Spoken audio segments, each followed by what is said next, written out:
My fellow Americans, I wish to talk to you today about the biggest threat to our nation since the terrorist attacks of 9/11.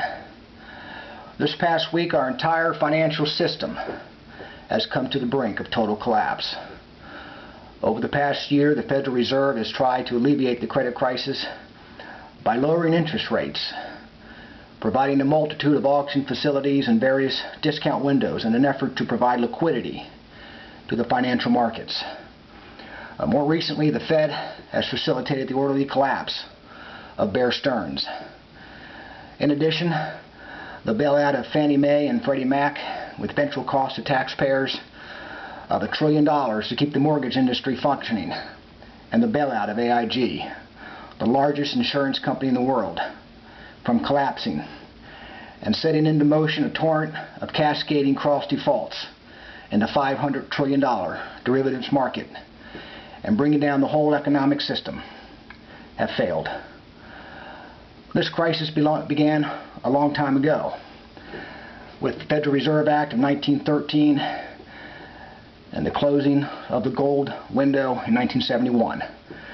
Has continued to grow to the point we are today.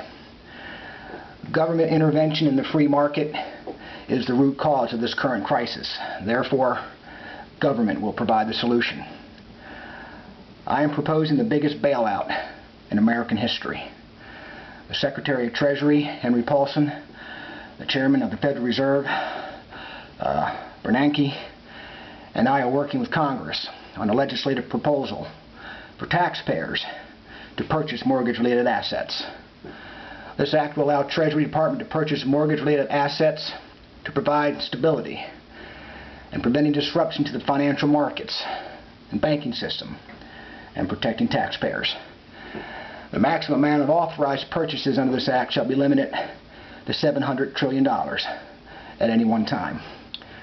A suspension of the Constitution for 2 years will allow decisions by the Secretary of Treasury pursuant to the authority of this act as not reviewable and committed to agency discretion, and may not be reviewed by the third branch of government, the courts, or any administrative agency.